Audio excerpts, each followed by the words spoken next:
So Mike Sando is a senior writer for The Athletic. Selector for the Pro Football Hall of Fame. He's covered every Super Bowl since the late 90s. So I love this thing. And what I really love about it is you talk to 50 well, I'll let you lay it out. Who are the 50 people you talk to, Mike? GMs, head coaches, coordinators, evaluators, some position coaches, just people who are in and around the game 24/7.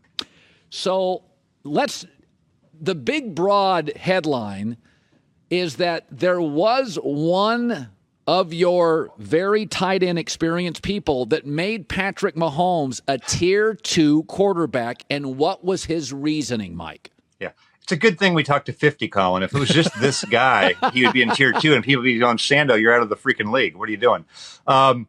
Basically, this defensive coach picked nits about his ability to read defenses and his pocket presence, that when you took away his first read, things got a little bit difficult for him. To me, fine, good criticism. He's still a 1, right? And he is. He's a 1.02, thanks to our one friend. Right. Yeah, I mean, I think sometimes mechanically he gets loose, but I will say this, when he does, he's coachable enough. He's not stubborn or rigid. And when he gets loose, Andy barks at him a little bit, and he gets less loose, and everything's good, which I think is an underrated aspect of being a quarterback, coachability. Lamar Jackson, a couple of your voters did not like Lamar Jackson. What was the knock on Lamar?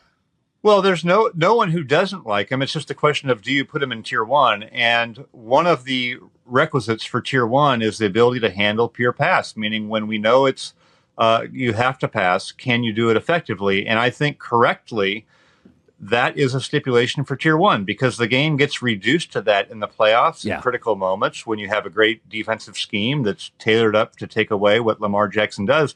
You still have to be able to win from the pocket. And he's respected. He's just going to have a hard time getting into that tier 1 group until he either overcomes that element by winning the Super Bowl anyway, right, or having more success, or he develops or they develop in that way. It's a deal breaker for tier 1. Yeah, no, we've said this about Baker Mayfield. When he has to throw, fourth quarter, his numbers erode. When he had play action with Nick Chubb, he's very effective. And that really is, to me, the difference between the greats and the goods and the very goods. So let's go to your tier 1 and tier 2. Listen, I'm a Russell Wilson guy. So I can see my own bias because I like him, I know him, but I do think he's a playmaker. You, by the way, you have Stafford and Russell, the first 2 guys in tier 2, meaning they got some tier 1 votes from your people. Yep. The Stafford one is interesting, Mike, because in the divisional round, in the NFC Championship, in the Super Bowl, those were come-from-behind wins. He also had a ton of come-from-behind wins in Detroit. It's been my knock on Aaron Rodgers for years. He plays very well comfortable and very well with a lead. The greats trail late and overcome it. So what we know Matt's got a good arm, Mike. So what is the knock on Stafford? Again, it's not a huge knock, but there were some critics here. It's funny you say that. I think Matt is more willing to throw those late interceptions than Aaron Rodgers. That may help you get in there. Aaron has that passer rating calculator that's constantly going for his whole career, I think, and his whole career might stop him in some of those situations. I kid. But I think for Stafford, certainly if he did it another year, he's trending towards that. But, when they went to more of a full Ferrari drop back pass offense, I think we saw some bumps in the road. They had to rein it in a little bit. And then 2, the defense really did carry them through the Super Bowl as well. It is a team game. So maybe we proved that Detroit really was what was holding them back. But he also got quite a nice boost from the situation, maybe more than a normal boost. So, it's maybe picking nits. I think he's probably on that line. I'm fine with him being at the top of 2. I think it's a great spot for him. And if he does it again, we're probably having another conversation next year. So Mike Sando, The Athletic, covered every Super Bowl since the late 90s. So I have said I'm a Garoppolo fan, and I do think there are what Trent Dilfer used to call them dude qualities, is that coaches like him, guys like him.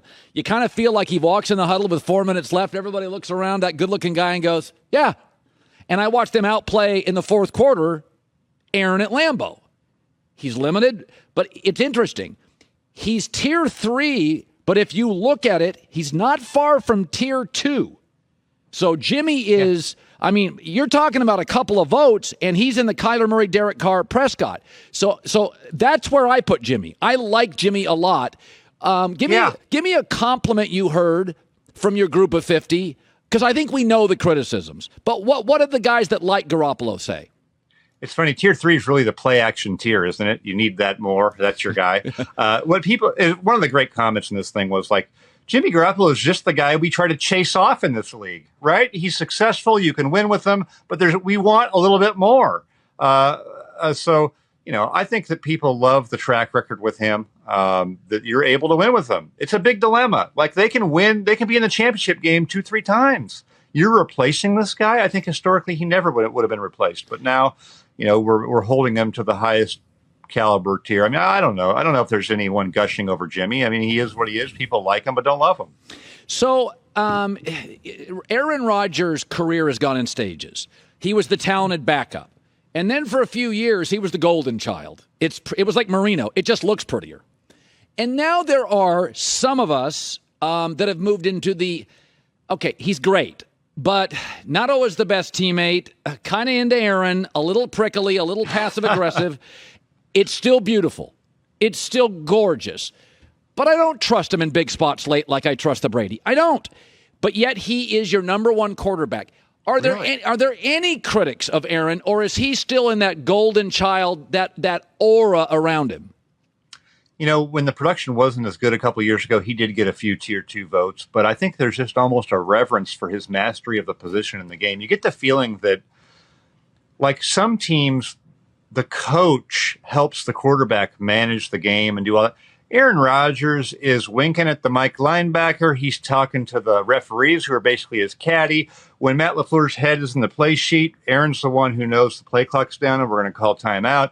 This guy's just in complete command of everything. And like, he's almost having, we talked in the piece about his smirk and all this. It's like he knows things that the opposing coaches know, that like not even all the players know. Like, he's at such an advanced mastery level that there's really nothing about how he plays the game that people would want to change. He's admired. Even he's a standard for somebody like even Mahomes, who's maybe more physically talented right now, but he can learn from how this guy manages a game. It's like he doesn't even need a coach to manage the game because he's in charge of everything. So I did a top 10 quarterback list a couple weeks ago. I had Derek Carr at 10, and it was met by outrage. And I'm like, folks, he's got the most comebacks in the league in the fourth quarter since he entered. His defense has allowed the most points in the league since he entered. So he has to win by shootout. He's often playing from behind, which, as you know, it's harder to quarterback. You get to the second half and you're trailing. So nobody contextualizes a lot of the things that he deals with. He's on his 6th coach going into his 9th year.